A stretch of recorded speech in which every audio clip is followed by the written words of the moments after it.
اصحى قهوة شغل قهوة راحة نام.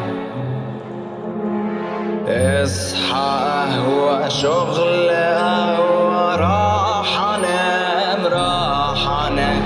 دي مش تعويذة بتستدعي الحصان المتمسح، ده كان أسلوب حياتي في فترة من الفترات، ولكن الحمد لله اتغير شوية. بعد فترة من تكرار الدايرة دي لاحظت تفصيلة غريبة، مفيش حاجة غير صحية في الموضوع غير القهوة. ما تشربش قهوة لو سنك صغير، ولو كبير ما تكترش منها.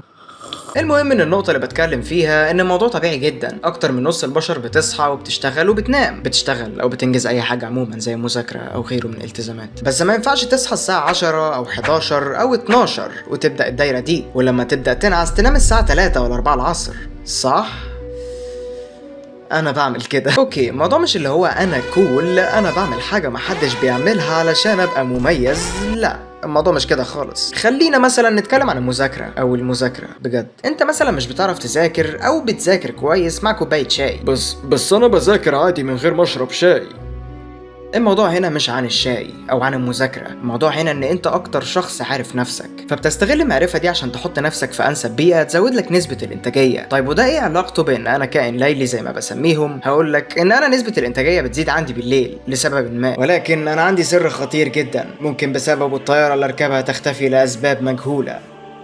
كتير من الشباب بيواجهوا متلازمة التاء ألف تاء، تحفيز الساعة 3، تبقى غالبا فاقد الشغف من أي شيء، قاعد بتبص في موبايلك أو الكمبيوتر، وفجأة تحس إنك عندك طاقة تبني شركة من الصفر حرفيا. أنت ممكن تكلم أي حد في الوقت ده، محمود فين عايزين نفتح الشركة، محمود فين. ولكن زي كل مرة التحفيز ده بيكون مؤقت. السر الخطير في الموضوع إن أنا لما بنام بالنهار وبصحى بالليل بعمل حاجة زي جليتش التحفيز. أوكي، هو العلم أجمع إن الإنسان مستحيل يقدر يتحكم في المود بنسبة 100%، ولكن بطريقة ما أنا قدرت أخلي التحفيز اللي بيجيلك ساعة ساعتين بالليل دول يوصل معايا لساعات أكتر. ودي مش نصيحة في العموم، أنا بقول اللي اشتغل معايا مش أكتر. مثلا عندي واحد صاحبي مع كوباية شاي وأغاني لأم كلثوم ممكن يقعد يصحح نظرية النسبية بتاعت أينشتاين. فإزاي تعمل لنفسك البيئة المثالية اللي تزود عندك الإنتاجية؟ دي حاجة محدش يعرفها غيرك.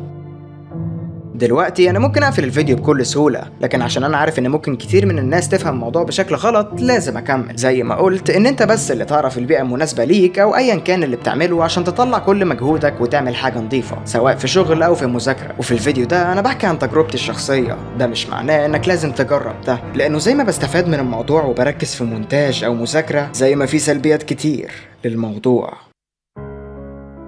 بغض النظر عن انك لو ضيعت دقيقة بس من وقتك تقدر تلاقي ان الموضوع ليه سلبيات كتير سواء صحيا او نفسيا. كتير من الحاجات اللي احنا بنعملها كشباب بتصبح عادة مع الوقت. انا لو كنت اقدر اشوف هبقى بشرب كام كوباية قهوة في الاسبوع ما كنتش هعود نفسي على القهوة، او كنت هبدلها بشيء احسن، ولكن للاسف لسه ما اخترعوش آلة زمنية. فانا عايزك من اللحظة دي تعتبرني آلتك الزمنية. انت دلوقتي بتصحى بالليل وبتنام بالنهار، الموضوع مش فارق لك كتير لانك مش واخده على محمل الجد. هتبدأ تحس بالتدريج انك متحكم في يومك الى حد ما، ومن هنا كل شيء هيصبح أسوأ. أهم الحاجات اللي في جدولك هتنقلها بالليل. أيوة، ممكن تأدي فيها أداء مرضي لحد ما بحكم إنك بتعمل كل حاجة بروقان لغاية ما تبدأ تستوعب إنك أصبحت منعزل. وسيداتي سادتي، إحنا لسه ما بدأناش في السلبيات. هتبدأ تستوعب خطورة الموضوع أكتر لما تبدأ تعيش يومك طبيعي، حرفيا جحيم. هتحس إنك اتسحبت من المملكة اللي أنت عاملها من ورق دي ونزلت للواقع. السكينة والسلام اللي كنت بتعيش نفسك فيهم مش هم الحياة. شوية تأديب النفس اللي كنت بتعملهم بالليل عشان تذاكر أو تشتغل هتحتاج أضعافهم، وهتبدأ تستوعب ده لما تكون داخل على مرحلة جديدة في حياتك. وصدقني، إحساس إنك تخرج من الدايرة اللي كنت راسمها لنفسك دي وتخش دايرة أنت ما تعرفش أصلا فين أولها من آخرها، إحساس هيحطك في ضغط كبير جدا. وخليني بس أوضح لك إنك مش هتبقى بتصحى بالليل عشان بس تذاكر أو تشتغل، أنت تلقائيا هتلاقي نفسك بتقضي كل وقتك بالليل سواء بتلعب أو بتتفرج على مسلسل أو بتعمل أي حاجة. ولو أنت مش مستقر نفسيا أو عاطفيا، العادة دي هتكون بالنسبة لك ضربة كل ما يقال عنها إنها بشعة. أنت هتبقى قاعد وسط 4 حيطان انت وافكارك وبس. ممكن تطلع بانجاز او بفكرة كويسة او اي حاجة، وممكن تتدمر بطرق كتير مختلفة. وزي ما قلت ان انا كنت اقدر انهي الفيديو مش فارق معايا، بس قبل ما انهيه لازم يكون عندك فكرة ان العادة دي سيف ذو حدين، وشخصيا انا شايف انها ما تستحقش التجربة. وقريب انا داخل على مرحلة جديدة في حياتي وانا مضطر اغير ده بكل طاقتي.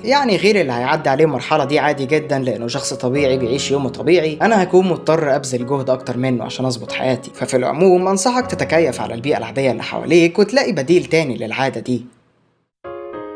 كان معاكم لوريم، واتمنى تكونوا استفدتوا او استمتعتوا بالفيديو ده. فيديو خفيف قررت اعمله عشان ما اكونش قاطع عن القناه، وبالمره اكلمكم عن تجربتي الغريبه دي. ما تنساش تعمل لايك وسبسكرايب عشان تتابع الحاجات اللي انا انزلها في المستقبل، ويلا سلام.